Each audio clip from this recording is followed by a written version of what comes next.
Done. तो हमने देखा था फेस के निर्माण में कितनी अस्थियां होती हैं, कितनी बोन्स होती हैं? 40, 14। राइट। एंड स्कल में कितनी होती हैं? 8, जिसमें हमने देखा था कौन कौन सी बोन्स होती हैं? फ्रंटियल, पैरिटियल, ऑक्सीपिटल, टेम्पोरल, स्फेनॉइड और एथेमॉइड बोन। ये बोन्स होती हैं जो कि आपके स्कल में होती हैं। और 14 बोन्स जो होती हैं वो किस में होती हैं? फेस में होती हैं, राइट। उसके बाद हमने प्लेस देखा था, कहाँ कहाँ पे ये बोन्स होती हैं, कहाँ कहाँ लोकेटेड है, राइट। अब देखिए, जो हमारा कल का एक डाउट था कि कहाँ पे कितनी बोन्स होती हैं, ये सभी को विजिबल है? क्लियर? यस या no? Yes sir. Yes, sir. Yes. Okay, तो एक बार हम देख लेते हैं। जो मेन बोन्स की जो क्लासिफिकेशन है, दो पार्ट्स में होती है, राइट। फर्स्ट एक्सियल और सेकेंड अपेंडिकुलर, राइट। जिसमें एक्सियल की बात करें तो सबसे पहले स्कल आता है। स्कल में क्रेनियम, क्रेनियम में कितने बोन्स थे? 8। 8, sir. 8, गुड। और फेस में 14। 14. थायराइड बोन कितना था? 1, 1. राइट। हम उसके बाद ऑडिटरी ऑसिकल्स हमने देखे थे, 6. कितने थे दोनों 6. ईयर्स में? 6। 6. उसके बाद वर्टिब्रल कॉलम में कितने थे? 26. 26 बोन्स। 26। उसके बाद एक बोन आती है किसकी? थोरेसिक की। एक थोरेसिक की कितने बोन थी टोटल? एक आती है ना। ये वर्टिब्रल कॉलम। 12 सर, स्टर्नम आएगा एक। यस। अब स्टर्नम हो गया हमारे पास, एक स्टर्नम होते हैं जो चेस्ट के मिड में जो बोन होती है, दैट इज कॉल्ड स्टर्नम, जिससे आपकी रिबकेज अटैच्ड होती है। रिब्स कितनी हो गई टोटल? 24। 24। 24. 12, 12. अब हम जब 8, 14, 1, 6, 26, 1 और 24 को टोटल करेंगे तो कितने आएंगे? 80 बोन्स। क्लियर हुआ? तो एक्सियल में टोटल कितने बोन्स हो गए? 80। डन। कंफ्यूजन ये था ना कि हम इसको काउंट करेंगे नहीं करेंगे, तो हम इसको काउंट करेंगे, तभी टोटल बोन्स की संख्या 80 होगी। उसके बाद अपेंडिकुलर की बात करें तो शोल्डर ग्रिडल होती है, ठीक है, जिसको पेक्टोरल शोल्डर ग्रिडल कहते हैं, जिसमें क्लेविकल कितने होते हैं? 2। और स्कैपुला कितने होते हैं? ये भी 2 होते हैं। अपर लिम्स में हैंड्स की बात करें तो हैंड्स में बोन्स की संख्या कितनी होती है? 2। जो अपर आर्म है ना, ये वाला हिस्सा, ये एल्बो से लेके शोल्डर जॉइंट तक, इसको हम क्या कहते हैं? ह्यूमरस। उसके बाद आपके रिस्ट से लेके एल्बो तक की जो पार्ट, एल्बो तक का जो पार्ट है, इसमें जो थंब का साइड है, इस साइड में एक बोन आ जाती है, जिसको क्या कहते हैं? रेडियस। क्लियर है? और जो लिटिल फिंगर की तरफ जो बोन जा रही है उसको क्या कहते हैं? अल्ना। क्लियर है? थंब के साइड में रेडियस और लिटिल फिंगर के साइड अल्ना, ये 2 होती हैं, राइट। ह्यूमरस एक तो फिर आपके राइट में हो गया और एक लेफ्ट में, तो ये 2 हो गए, राइट। अल्ना भी एक राइट में और एक लेफ्ट में, 2 हो गए। उसके बाद आता है कार्पल्स।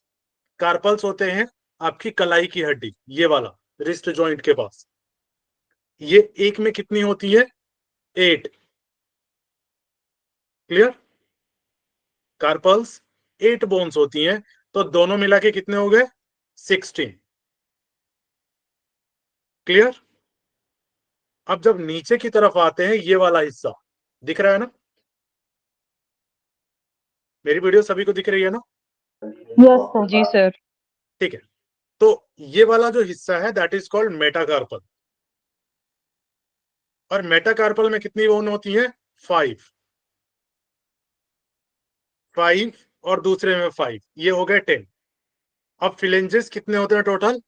14। थंब में 2 होते हैं। क्लियर है? थंब में 2, बाकी 3 फिंगर्स में 12, ये हो गए आपके 14। 14 एक में, तो दो मिला के कितने हो गए? 28। क्लियर हुआ? फिर हम आते हैं पेल्विक ग्रिडल, जो हिप वाला पार्ट है। इसमें दो बोन्स होती हैं। क्लियर है? पेल्विक ग्रिडल में कितनी बोन्स है? दो। ये हमारे अपर लिम्ब हो गए। अपर लिम्ब मतलब दोनों हाथ और फिर कमर वाला हिस्सा। अब हम आएंगे पैरों पे, लोअर लिम्ब। लोअर लिम्ब में जो थाई से लेके आपके हिप जॉइंट तक का जो बोन है, सबसे लॉन्ग बोन कहा जाता है। कौन सा है? फीमर। ऊपर क्या था? ह्यूमरस। और ये क्या है? फीमर। अंतर है दोनों में, नाम अलग अलग है, ठीक है? दोनों में एक एक हो गए, दो बोन्स। फिर यहाँ पे आ गया पटेला। पटेला कौन सा वाला हिस्सा है? जो नी कैप जिसको कहते हैं। दोनों में एक एक हो गए, दो। फिबुला। फिबुला क्या हो गया? ये जो अंगूठे के साइड वाली हड्डी है पैरों की, अंगूठे से लेकर जो अंगूठे के साइड में आती है, दैट इज कॉल्ड फिबुला। और टिबिया, टिबिया हो गया आपके जो लिटिल फिंगर के साइड में है, दो। दोनों पैरों में एक एक। उसके बाद टार्सल। ऊपर क्या था? हाथ में कौन से थे टार्सल की जगह? कार्पल। पैरों में कार्पल सर। टार्सल है, उसकी कार्पल। जगह हाथ में क्या था? कार्पल। कार्पल। अब ऊपर हमने देखा था मेटाकार्पल्स, तो यहाँ पे क्या हो गया? Meta tarsal. टार्सल। टार्सल। लेकिन यहाँ पे देखिए, कार्पल में कितने बोन थे? 8 था एक में, लेकिन यहाँ कितने हो गए? 7। 7. एक शिफ्ट हो गया कहाँ पे? पटेला। एल्बो में कोई पटेला नहीं था ना, एल्बो जॉइंट में कुछ था नहीं कोई बोन। लेकिन यहाँ पे आपके नी कैप बढ़ गए, तो एक बोन कहां से कम हो गया? टार्सल में। क्लियर हुआ? उसके बाद मेटाकार्पल की जगह मेटाटार्सल आ गया। ये उसकी संख्या उतनी ही है, 5 5 दोनों में 10। और फिलेंजिस की संख्या भी उतनी ही है, 28। अब जब आप इसको टोटल काउंट करेंगे तो इसकी संख्या कितनी होगी? 126। क्लियर हो गया? यस या नो? यस।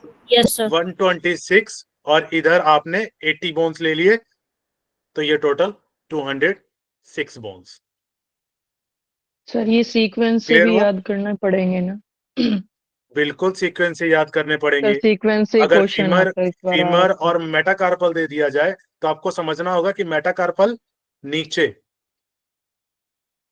और फीमर ऊपर है। क्लियर हुआ? अब सिर्फ सर वो आपको जो नाम याद नहीं 213 करने हैं। हुई थी। अब जो, हाँ कुछ कह रही हैं भूमि जी? हाँ, वो जो 213 हुआ था उसमें मतलब वो 7 इंक्लूड नहीं था, है ना? 206 में वो अलग रहेगा। हाँ, वो इसको मैंने चेंज कर दिया है, ठीक है? तो ऑडिटरी में ऑडिटरी भी इंक्लूड करेंगे, तब जाके 206 होंगे। क्लियर हुआ? भूमि जी, इसी में कंफ्यूजन था ना? Yes sir. जी सर। क्लियर हो गया? Yes sir. और अब एनटीए के जो क्वेश्चंस आ रहे हैं, वो थोड़ा सा यूनिक आ रहा है कि आपको नाम के साथ साथ सीक्वेंसिंग भी याद रखनी पड़ेगी। कौन ऊपर है, कौन नीचे है, हाथ की कौन सी है, पैरों की कौन सी है। क्लियर? यस या no? Yes sir. Yes sir sir. इस बार पैर वाला ये टिबिया फिबिया वाला आ रखा था सर। टिबिया फिबुला दोनों दिया था। Yes sir. क्लियर हुआ? तो बहुत जरूरी है इसको, और मैंने इसीलिए टेबल दे दिया है आपको, ताकि याद करने में आसानी हो जाए। और ये सीक्वेंस वाइज टेबल है। क्लियर है? ऊपर से नीचे की तरफ। चल, आगे देखते हैं। यहां तक क्लियर हो गया था, कॉकेक्स तक। इसके कार्य क्या होते हैं ये देख लेते हैं। सभी कशेरुकाएं मिलकर क्या करते हैं? कशेरुका दंडनीय नाली, वर्टिब्रल कैनाल बनाते हैं, जिसमें क्या होता है? सुषुम्ना नाड़ी, स्पाइनल कॉर्ड विद्यमान रहती है। क्या रहती है? स्पाइनल। जो सुषुम्ना नाड़ी है वो स्पाइन के मिड में होती है, और यह कशेरुका दंडीय नाली उसकी रक्षा करती है। किसकी रक्षा करती है? सुषुम्ना नाड़ी की। सेकंड इसका वर्क क्या है? ये खोपड़ी जो स्कल है उसको होल्ड करती है स्पाइनल कॉर्ड। क्लियर है? होल्ड करने का काम कौन करती है? वर्टिब्रल, जो आपका वर्टिब्रास है, जो आपका स्पाइनल कॉर्ड है। इसका जो एक्सिस बनाता है और शरीर के भार को संभालता है, राइट? ये क्या करता है? शरीर के भार को संभालता है। इससे ribs, shoulder ग्रिडल, upper limb, pelvic और लोअर लिम्ब क्या होती है? जुड़ी हुई होती है। कशेरुकाओं के बीच में क्या होती है? कार्टिलेजेस होती हैं कि बनी जो उपास्थि जो होती है कार्टिलेजेस की बनी जो चक्रिकाएं होती हैं, जिसको हम एनिकुलर रिंग कहते हैं, के पाए जाने से कशेरुका दंड में क्या होते हैं? लचीलापन रहता है, फ्लेक्सिबिलिटी रहती है, जिससे दौड़ते एवं कूदते समय शरीर में आघात कम पहुंचता है। जो एनिकुलर रिंग होता है ना, वो वर्टिब्रा के, हर किसी वर्टिब्रा के बीच में होता है, उसमें फ्लूइड भरा होता है, जिससे अगर आप भागते हैं, दौड़ते हैं या कूदते हैं तो उस कंडीशन में डायरेक्टली बोन्स एक दूसरे के ऊपर नहीं आती हैं। क्लियर है? वो शॉक एब्जॉर्बर का काम करते हैं। कशेरुका जो वर्टिब्रा के बीच से विभिन्न कशेरुका जो दंडनीय तंत्रिकाएं हैं, जिसको हम स्पाइनल नर्व्स कहते हैं, शरीर के विभिन्न भागों के लिए निकलती है। किसके सेंटर से निकलती है? दो स्पाइन के बीच में से ये दोनों साइड क्रॉस करती हैं स्पाइनल नर्व्स, और वो कहां जाती है? आपके लिम्स में। क्लियर है? लोअर लिम्स में पैरों की तरफ जा रही होंगी और अपर लिम्स में दोनों हाथ के साइड में मूव कर रही होंगी। क्लियर हो गया? यस या नो? सर एक बार फिर से Yes. बताना। ठीक है, फिर हम देखते हैं थोरेसिक केस, जिसको बक्ष एवं उरोस्थि या छाती की हड्डी स्टर्नम तथा 24 12 पसलियां, जैसे हमने ऊपर देखा, रिब से बना है। ऊपर की 7 जोड़ी पसलियां प्रत्यक्ष रूप से छाती की हड्डी के साथ जुड़ी होती है। ठीक है? 7 रिब्स जो होती हैं वो स्टर्नम के साथ कनेक्टेड रहती हैं। 8वीं 9वीं तथा 10वीं पसली अप्रत्यक्ष रूप से जुड़ी होती हैं, डायरेक्टली उसमें नहीं पेयर्ड होती है। 11वीं तथा 12वीं पसली जुड़ी हुई नहीं होती है। क्लियर है? कई बार देखा आपने एक्सीडेंटल केस में डायरेक्ट डेथ हो जाता है ना? उसका रीजन क्या होता है? पता चलता ऊपर से कुछ नहीं दिखा, ऊपर से कोई इंजरी नहीं दिखी, लेकिन क्या हो अगर चोट लगी और वो अंदर धंस जाए? फिर पसलियां ही टूट जाती हैं फिर। और पसलियां टूटेगी तो क्या होंगी? वो डायरेक्टली डायफ्राम में जाके घुसेंगी या तो लंग्स में घुसेंगी, क्योंकि फ्लोटेड है वो। क्लियर हुआ? 11वीं और 12वीं नंबर फ्लोटेड है ना? यस। और आपको एक चीज पता है कि जो प्रेगनेंसी में जो ब्रीदिंग होती है वो कभी भी डायफ्रामेटिक ब्रीदिंग नहीं होती है। यस या नो? क्लियर है सभी को? उसका रीजन होता है क्योंकि ओवरी की वजह से वो स्पेस बचता नहीं है, यूट्रस वाला जो एरिया है उसकी वजह से स्पेस नहीं बचता है नीचे, तो डायफ्रामेटिक ब्रीदिंग नहीं होती है। उस कंडीशंस में जो आपके फ्लोटिंग रिब्स है ना, वो आपको सपोर्ट करती है ब्रीदिंग के लिए। क्लियर है? जब लंग्स का एक्सपेंशन होता है तो वो फ्लोटिंग रिब्स एक्सपेंड होती हैं, ना कि डायफ्राम नीचे की तरफ जाता है। उस कंडीशंस में अगर आपके जो स्टर्नम की इंजरी होती है, अगर आपके इसकी इंजरी होती है रिब्स की, तो डायरेक्टली डेथ है, सरवाइव करना मुश्किल है, क्योंकि ब्रीदिंग का और कोई प्रोसेस नहीं है उसमें। क्लियर है? इसीलिए उस टाइम में सावधानियां ज्यादा रखनी होती है। क्लियर हो गया? शोल्डर ग्रिडल और फिर अपर लिम्ब, जिसमें 4 हड्डियों से बना होता है। क्लेविकल 2 हो गए, जिसको जत्रुक कहते हैं, और स्कंद फलक, जिसको स्कैपुला कहते हैं, ये भी 2 होते हैं। अपर लिम्ब दोनों ऊर्ध्व भुजा 30 अस्थियों से मिलकर बना होता है। 30 बोन किसमें? एक हाथ में, और 30 बोन दूसरे हाथ में, 60। क्लियर हो गया? जिसमें हमने देखा ह्यूमरस, अपर आर्म की हड्डी, रेडियस 1, अल्ना 1 और ये फोराम की हड्डियां हैं। 8 कार्पल्स और रिस्ट की कलाइयां जो होती है, रिस्ट की हड्डियां, और 5 मेटाकार्पल जो कि पाम की हथेली की हड्डियां होती है। क्लियर हो गया? यहाँ पे आप देख सकते हैं स्कल हो गया, क्लेविकुलर जिसको हम शोल्डर ग्रिडल भी कई बार शोल्डर कह देते हैं, राइट, कॉलर बोन जिसको कहते हैं, ये आपके क्लेविकल है। क्लियर है? स्कैपुला जो पीछे चपटी हड्डी है शोल्डर की, उसको स्कैपुला कहते हैं। क्लियर है? स्टर्नम आपको ये सेंटर में दिख रहा है, रिब्स, ह्यूमरस, ठीक है, ये वाला, उसके बाद रेडियस ये नीचे, फिर अल्ना बैक साइड, कार्पल, फिर मेटाकार्पल और फिर फिलेंजेस। क्लियर है? फीमर, पटेला, टार्सल और फिर मेटाटार्सल और फिर फिलेंजेस, ये टिबिया और फिबुला। क्लियर है? कहां कहां पे कौन सी बोन्स है? ये चीजें ऑलरेडी मैंने ऊपर आपको टेबल में एक्सप्लेन किया है। क्लियर है? ये 14 फ्लेंजेस हो गए, राइट। फिर पेल्विक ग्रेडल हो गया जिसमें 2 बोन होती हैं, एनोमिनेट बोन्स या कूले की हड्डी जिसको कहते हैं, हिप बोन होती है जो आगे से जुड़े होती हैं। क्लियर है? और लेग्स में भी कितनी हड्डियां होती है? 30 दोनों साइड में, 30 बोन्स दोनों साइड, जो कि टोटल 60 बोन्स बनती हैं, जिसमें टिबिया, फिबुला, पटेला, टार्सल, फिर मेटाटार्सल और फिर फिलेंजेस। यहां तक क्लियर है? कोई डाउट तो नहीं?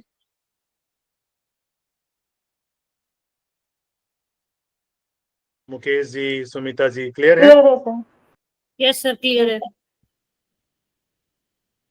चल, अब हम आगे देख लेते हैं कि बोन्स के कौन से टाइप्स हैं। एक तो 2 बोन्स हैं, टाइप ऑफ बोन्स अगर हम देखें तो कॉम्पैक्ट और स्पॉन्जी। ठीक है, कॉम्पैक्ट और स्पॉन्जी। अब इसमें हम देखें classifications of bone according to structure. ये हम किसके उसमें देख रहे हैं? स्ट्रक्चर के बेस में 2 टाइप्स कौन से हैं?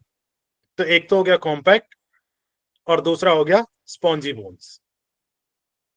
जिसमें कॉम्पैक्ट क्या होती है? सॉलिड मास, ये काफी सॉलिड होती हैं और डेंस होती हैं, राइट।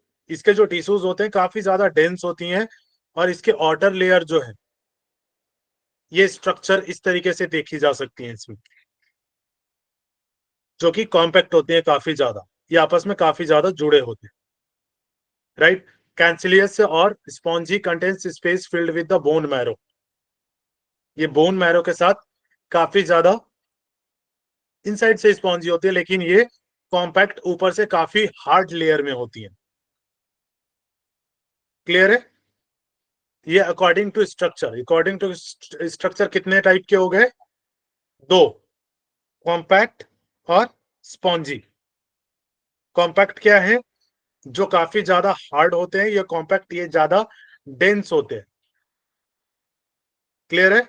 और जो स्पॉन्जी होते हैं ये डेंस नहीं होते हैं, स्पेस होता है इसके बीच में।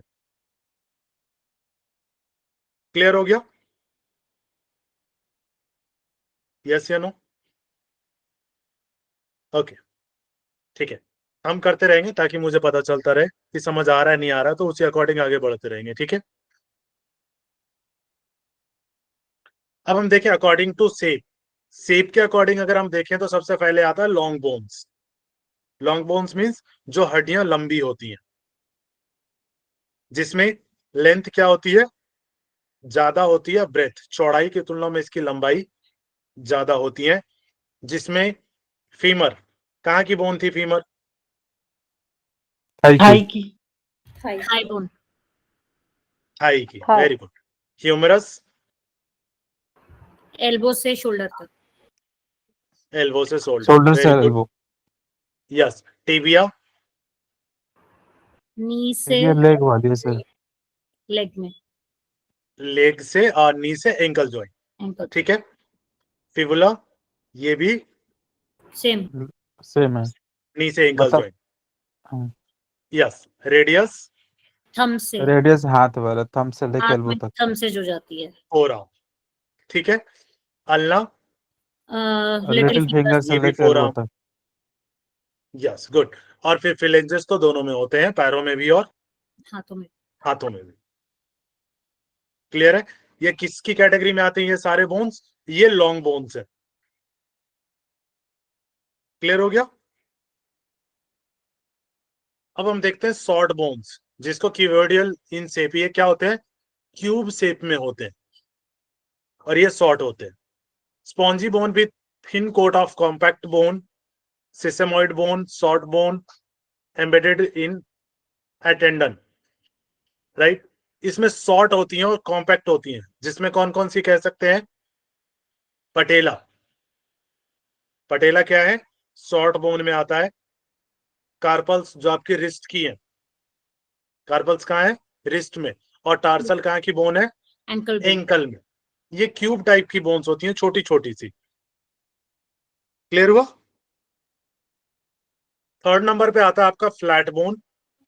ब्रॉड होता है ये, ठीक है, फ्लैट प्लेट इसके प्लेट जैसी होती है, right? Protection and muscles attachments compositions, two thin layer of compact tissues. Compact tissues के दो लेयर होते हैं पतले, enclosing a thin layer of spongy bones. Spongy bone से बने होते हैं। और इनमें कौन कौन सी बोन्स आ जाएंगी? स्कल की। स्कल की बोन्स जो है वो फ्लैट है ना, चपटी हड्डी है। उसके बाद आपकी स्टर्नम, स्टर्नम की भी जो बोन है वो फ्लैट है। रिब्स की और स्कैपुला। स्कैपुला कहां था? पीछे शोल्डर ब्लेड्स। अब हम मूव करते हैं संधि संस्थान, ठीक है, आर्टिकुलेटरी सिस्टम जिसको हम कहते हैं संधि संस्थान। ये बोन्स में ही हम पढ़ रहे हैं, ठीक है, बोन्स की ही पार्ट है ये स्केलेटल सिस्टम का। जॉइंट्स क्या होते हैं? एनीवन? सुमिता जी, जॉइंट्स क्या होते हैं? दो हड्डियों के बीच एक में या जो दो बोन्स को गुंजन मिला जो के आपस में जहाँ पे मिलते हैं उसे जॉइंट बोलते हैं। बिल्कुल सही। दो या दो से अधिक अस्थियों के आपस में मिलने के स्थान को क्या कहते हैं? संधि कहते हैं या जॉइंट्स कहते हैं। सभी संधियों को सामूहिक रूप से संधि संस्थान क्या कहते हैं? Articulatory system. संधि संस्थान को क्या कहते हैं? Articulatory system. संधियां, जॉइंट्स, अस्थियां, बोन्स, उपास्थियां, कार्टिलेजेस और स्नायु, लिगामेंट्स, तंतुमय जिसको फिब्रस टिश्यूज कहते हैं, तंतुमय जो उत्तक होते हैं, एवं श्लेषक उत्तक साइनोवियल मेम्ब्रेन की बनी होती हैं। किसकी बनी होती हैं? फिब्रस टिश्यूज और साइनोवियल मेम्ब्रेन की बनी होती हैं। क्या क्या? जॉइंट्स, बोन्स, कार्टिलेजेस और लिगामेंट्स। संधियां मुख्यतः तीन प्रकार की होती हैं। कितने टाइप्स की होती हैं? 3 टाइप्स की। सबसे फर्स्ट है तंतुमय संधियां जिसको हम कहते हैं फिब्रस जॉइंट। दूसरा है उपास्थि संधियां, कार्टिलेजिनस जॉइंट। और तीसरा है श्लेषक संधि, synovial joints. Clear? Fibrous, cartilaginous और साइनोवियल। अगर हम फिब्रस जॉइंट की बात करें, इन संधियों जॉइंट्स में अस्थियों के बीच में एक पतली झिल्ली के रूप में तंतुमय उत्तक या फिब्रस टिश्यूज होता है, जिसके द्वारा वे जुड़ी होती हैं। ये संधियां इमूवेबल होती हैं, जैसे कि संधियां, कपाल की जो संधि होती है स्यूचर्स। कपाल की संधियां किसका एग्जाम्पल है? Fibrous joint. और फिब्रस जॉइंट क्या होती हैं? इमूवेबल, ये मूव नहीं करती हैं। क्लियर हुआ?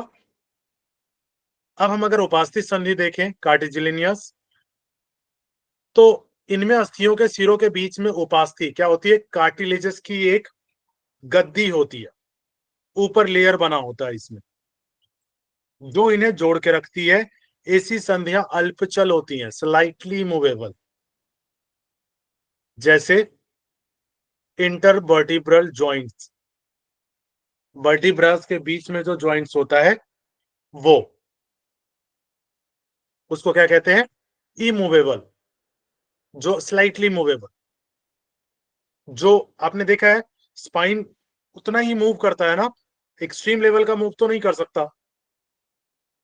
राइट? तो ये क्या होती है? स्लाइटली मूवेबल होती है, फ्रीली मूवेबल नहीं होती है। उसके बाद हम बात करें साइनोवियल जॉइंट, लास्ट, जिसमें क्या होती है? इसमें अस्थियां एक पतली झिल्ली श्लेषक कला, जिसको क्या कहते हैं? साइनोवियल मेम्ब्रेन द्वारा आपस में जुड़ी होती है। श्लेषक कला की पतली चिकनी झिल्ली होती है, प्लेन होती है और बिल्कुल थिन होती है, जिससे एक चिपचिपा तैलीय तरल उत्पन्न होता है। एक लिक्विड क्रिएट होता है, ऑयली लिक्विड, जो संधियों को चिकना बनाए रखता है। क्या करता है ये? स्लाइड, ठीक है, ये चिकना बनाए रखता है उसको, जिससे संधियों के बीच स्वच्छंदता पूर्वक गतियां होती है, फ्रीली मूवेबल होता है, फ्री मूवमेंट होता है इसके बीच में। जैसे कौन कौन सी बोन्स हो गई, कौन कौन से जॉइंट्स हो गए? कंधे की हो गई, शोल्डर, उसके बाद आपके एल्बो के जॉइंट हो गए, फिर आपके कूल्हे की हड्डी हो गई, घुटने, हाथ, पांव एवं अंगुलियों की संधियां, ये क्या होती हैं? फ्रीली मूवेबल होती हैं। सर एक रिक्वेस्ट थी, ठीक।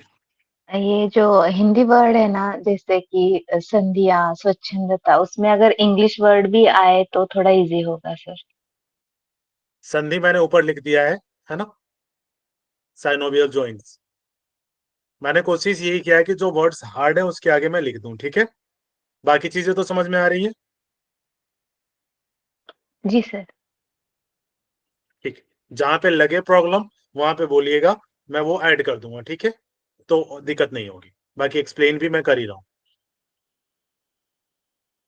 अगर हम साइनोवियल जॉइंट की बात करें, ठीक है, तो साइनोवियल जॉइंट्स को भी, ये शरीर की अधिकांश स्थायी संधियां साइनोवियल जॉइंट्स होती हैं, राइट? इस प्रकार की संधियों में क्या होता है? जॉइंट्स में अस्थियों के सिरे, जो उनका जो ऊपर वाला हिस्सा है सबसे, एक पतली चिकनी संधि बनाने वाली उपास्थि है, कार्टिलेजेस है, जिसको क्या कहते हैं? Articular hyaline cartilage. इस कार्टिलेज का नाम क्या है? जो ऊपर होती हैं, बोन्स के ऊपर लगी होती हैं, उसको कहते हैं आर्टिकुलर हाइलेन कार्टिलेज, से ढके रहते हैं। इसमें एक संधि गुहा, जिसको ज्वाइंट कैविटी कहते हैं हम, जिसमें एक साफ, क्लीन, गाढ़ा और क्या होता है? चिपचिपा तैलीय द्रव होता है, जिसको हम साइनोवियल फ्लूइड कहते हैं, भरा रहता है, राइट? जो संधि को क्या कहता है? चिकना बनाए रखता है, और रक्तवाहिका, जो आर्टिकुलर कार्टिलेज है, उसको पोषण देता है। जो आर्टिकुलर कार्टिलेजेस है ना, उसको पोषण देता है, जिसमें ब्लड, जिसमें रक्तवाहिका नहीं है। रक्तवाहिका क्या होता है? ब्लड का सर्कुलेशन प्रॉपर नहीं है, उसमें क्या कहता है? आर्टिकुलर कार्टिलेजन, जो कार्टिलेजेस है, उसको पोषण देने का काम करता है। संधि क्या होता है? एक तंतु में आर्टिकुलर कैप्सूल द्वारा घिरी रहती है, जिसमें क्या होता है? साइनोवियल कला या मेम्ब्रेन का स्तर रहता है। यह स्तर क्या होता है? अस्थि के सिरे, जो ऊपर वाला हिस्सा है, और उपास्थि, कार्टिलेजेस और डिस्क पर नहीं रहता है, राइट? ये इसके ऊपर नहीं रहता है। तंतु में कैप्सूल, जो फिब्रस कैप्सूल होता है, कोलेजन तंतु की एक मोटी परत है, जिसे क्या कहते हैं? Ligaments, right? से जुड़ा रहता है। किससे जुड़ा रहता है? लिगामेंट कहते हैं, ये उसी से जुड़ा रहता है। इस तरह की संधियों के बीच अन्य तरह की संधियों की अपेक्षा अधिक स्वच्छंदता पूर्वक गतियां होती है, मतलब ज्यादा फ्रीली मूव होता है। क्लियर है? हमने देखा था ना, साइनोवियल ज्यादा फ्रीली मूव होता है। क्यों? क्योंकि ये मोस्टली जो फिब्रस कैप्सूल्स होता है, लिगामेंट्स, उससे जुड़ा होता है। साइनोवियल संधियों को अपने में होने वाली गतियों की सीमा अथवा अस्थियों के आर्टिकुलेटिंग सतहों के आकार के अनुसार विभिन्न वर्गों में विभाजित किया जा सकता है, राइट। इनकी सतह के अनुसार, इनके शेप के अकॉर्डिंग, राइट, कितना मूव होता है, कौन सा कितना मूव होता है, इसके अकॉर्डिंग अगर हम देखें तो इसको अलग अलग भागों में विभाजित किया जा सकता है। जैसे सबसे पहले अगर हम देखें हिंज जॉइंट, जिसको कहते हैं हिंज संधि या कोर संधि या हिंज संधि। हिंज जॉइंट्स में देखें तो इस प्रकार की संधियों को क्या कहते हैं, चूलदार संधि भी कहते हैं। इसमें केवल क्या होता है, एक ही दिशा में गति होना संभव है, एक ही वे में मूवमेंट होगा, एक ही साइड में। हिंज जॉइंट, जिसको कब्जा संधि हम कहते हैं। कब्जा देखा अपने गेट में, है ना, गेट को दोनों साइड से खोल सकते हैं क्या, जो नॉर्मल वाले पहले वाले गेट आते थे, लकड़ी के जो गेट बने होते हैं, उसको दोनों साइड से खोल सकते हैं? नहीं खोल सकते। वो जो उसमें कब्जा लगा होता था ना लोहे का, तो दोनों साइड से खोलेंगे तो क्या होगा, वो टूट जाएगा। उसी तरीके की कब्जा संधि होती है कुछ जॉइंट्स में हमारे, जो कि इस प्रकार की संधियों में केवल आकुंचन, फ्लेक्शन या एक्सटेंशन हो सकती है। जैसे आपका एल्बो, इसको आप डायरेक्टली सामने खोल सकते हैं ना, ये सामने ही खोल सकते हैं। क्या इसको पीछे की तरफ ले जा सकते हैं क्या? नहीं लेके जा सकते, राइट। तो या तो हमने इसको फ्लेक्शन किया या एक्सटेंशन किया, ये दो चीजें कर सकते हैं। जिसमें कोहनी की हड्डी, उसके बाद घुटने को भी आप ऊपर की तरफ नहीं ले जा सकते हैं, पीछे फोल्ड कर सकते हैं बस, और फिर स्ट्रेट कर सकते हैं। टखने की हड्डी हो गई, फिर जबड़े की हड्डी हो गई आपकी, राइट। और उंगलियां, पीछे की तरफ उंगलियों को तो फोल्ड नहीं किया जा सकता है ना, टूट जाएगा। क्लियर हो गया हिंज जॉइंट? Yes sir. उसके बाद हम देखते हैं पिवोट जॉइंट, जिसको हम घुमावदार संधि कहते हैं। इस प्रकार की संधियों में केवल एक्सिस या अक्ष के चारों ओर घूर्णन, रोटेशन ही संभव होता है। पिवोट जॉइंट क्या है, सिर्फ घूर्णन या जो घूर्णन है ये अक्ष के ऊपर सेंटर में रह के ही घूम सकता है। क्लियर है? जैसे ग्रीवा की एटलस वर्टिब्रा एवं एक्सिस वर्टिब्रा के ऑर्डोनटाइट परवर्त संधियां इसी प्रकार की संधि है, राइट। जो एटलस हो गया ना आपके नेक के जो बैक साइड में, जिसपे आपका नेक है, ये रोटेशन हो सकता है इसमें। क्लियर है? ये पिवोट जॉइंट का एक एग्जांपल है।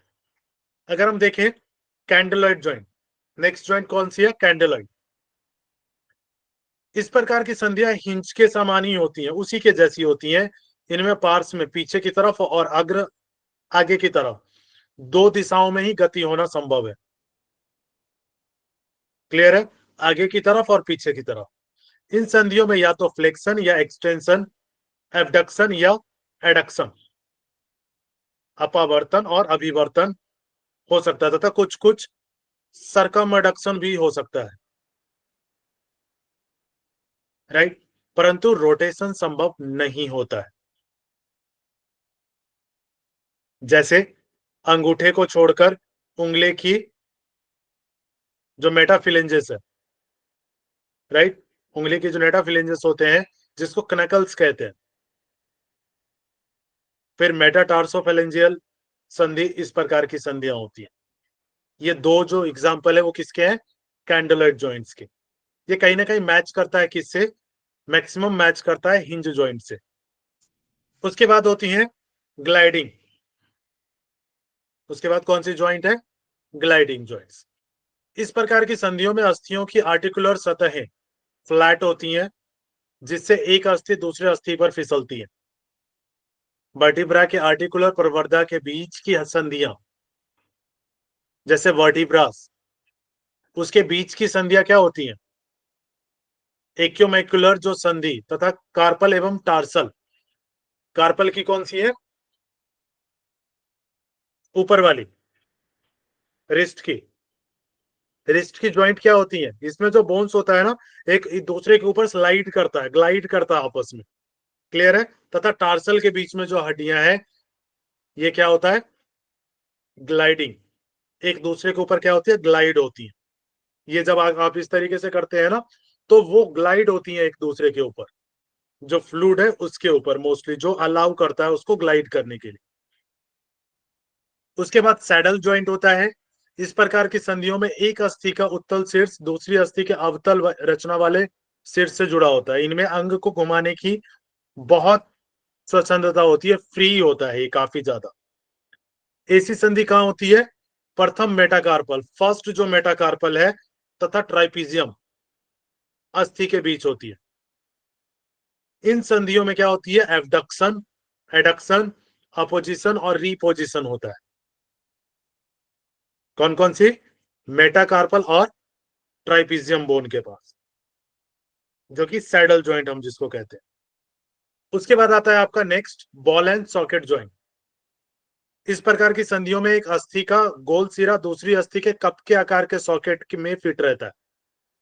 ये संधियां अन्य समस्त संधियों की अपेक्षा सर्वाधिक उन्मुक्त रूप से गति करता है, फ्री मूवमेंट करता है बाकियों से ज्यादा। इसमें कंधे की हड्डी हो गई और कूल्हे की हड्डी। कूल्हे की संधियां इसी प्रकार की संधियां होती है, और इन संधियों में आकुंचन, प्रसारण, अपवर्तन, अभिवर्तन, घूर्णन, ये सारी चीजें होती हैं। इनमें उत्तानन, सुपेनेशन तथा अवतानन, प्रोनेशन गतियां नहीं हो पाती। सुपाइन और प्रोन पोजीशन आपने देखा है ना, बैक और फॉरवर्ड, ठीक है? सुपाइन पीठ के बल और प्रोन स्टमक साइड, आगे की तरफ या पीछे की तरफ नहीं होती है। इसमें क्या क्या कौन कौन से एग्जांपल आ गए आपके? एक तो संधियां हो गई आपके कंधों की और कूल्हों की, हिप की। क्लियर हुआ? यस या नो? अब मैं यहाँ पे आपको दिखा देता हूं। यहाँ पे देखिए पिवोट जॉइंट, ये इमेज क्लियर है सभी को? Yes sir. जो कि Yes, sir. सबसे ऊपर है, कहाँ पे? नेक के पास। और इस तरीके की जॉइंट होती है। उसके बाद आपका आता है हिंज जॉइंट, जो कि कब्जा संधि कहाँ पे है? एल्बो में। उसके बाद आपका आ गया सैडल जॉइंट्स, जो कि आप देख सकते हैं कहाँ पे है? Between ट्राइपीजियम, carpal bone and first metacarpal bone, right? Ball and socket आप यहाँ पे हिप के पास देख सकते हैं और शोल्डर में। उसके बाद आता है कैंडोलाइट जॉइंट, जो कि कहाँ पे है? Between radius and carpal bone. और उसके बाद आ गया आपका पिवोट जॉइंट, जो प्लेन जॉइंट है, ये आपका कहाँ पे हो गया? Between tarsal bone. क्लियर हुआ? यस या नो? Yes, sir. एक बार और ये बता डन हो गया? दीजिए सर। हाँ, इमेज से दिखा दूं? जी सर। मुकेश जी बोल रहे हैं? नहीं सर, मैं बेटन पाल। वेदन जी, कौन सा बताना है वेदन जी? सर एक बार एग्जाम्पल? पूरा ही बताइए।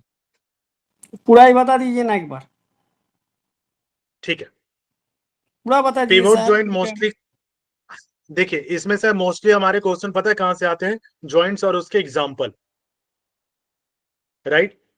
तो अगर हम पिवोट जॉइंट की बात करें तो ये कहां पाया जाता है? आपके नेक वाले रीजन में। क्लियर है? Between C1 and C2। C1 कौन सा हो गया? सर्वाइकल का फर्स्ट और सर्वाइकल का सेकेंड, एटलस वाला पार्ट सबसे ऊपर। क्लियर है? जो बैक साइड में होती है। उसके बाद हिंज जॉइंट देखेंगे। ऑक्सीपिटल हाँ, बोन के नीचे में है C1। यस, आप एटलस कह सकते हैं, एटलस वाला जो है ना, हम्म। जहां पे जिसपे आपका नेक रखा हुआ है, जिसका आपका हेड रखा हुआ है, वो वाला पॉइंट। क्लियर हुआ? हिंज जॉइंट कहां पे है? आपकी एल्बो में। क्लियर है? उसके बाद आपका सैडल, सैडल कहां पे है?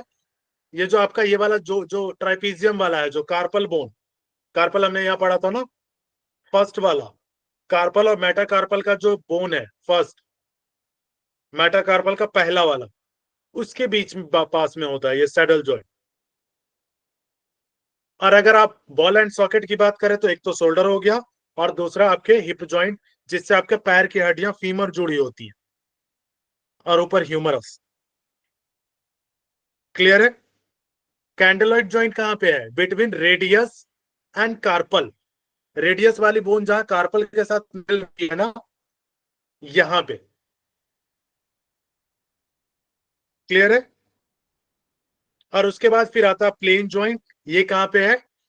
Between tarsal bones. टार्सल कहां है? नीचे पैरों में। किसी को कोई डाउट तो नहीं? आज यहीं तक रखेंगे। कल हम मोमेंट के अकॉर्डिंग देखेंगे, गतियों के प्रकार में। सर आज प्लीज इसका पीडीएफ सेंड कर दीजिएगा, ताकि जो आपने अभी पढ़ा है ना उसको एक बार रिपीट कर लें। ये जो कलाइयों जो मैं संधियां सेंड हैं, कर देता हूँ, पूरा ही पीडीएफ सेंड कर देता हूँ, ठीक है? बाकी आप लोग रिवाइज करिएगा। बाकी एक लास्ट में मैं सेंड करूंगा, ठीक है? तो उसमें जो भी करेक्शन होगा वो करेक्ट करके मैं सेंड करूंगा। वैसे Yes, तो अब sir. ज्यादा इसमें करेक्शन कुछ है नहीं, ओनली क्लियर है ये। कुछ चीजें थी जो मैंने और ऐड कर दिया है ताकि और इजी हो जाए। मोमेंट के अकॉर्डिंग हमने देख लिया आज, राइट? जो हमने मोमेंट के अकॉर्डिंग जॉइंट देखा था, राइट? मूविंग के अकॉर्डिंग किस तरीके से मूव होता है, उसके अकॉर्डिंग हमने देखा था। क्लियर है? साइनोवियल को हमने क्लियर कर लिया। अब साइनोवियल के बाद हम आगे जो गतियां होती हैं उसमें किस प्रकार से होती हैं, मूवमेंट किस प्रकार से होती हैं, वो पढ़ेंगे। इससे भी काफी क्वेश्चंस आते हैं। क्लियर है? तो हम इसको कल देखेंगे।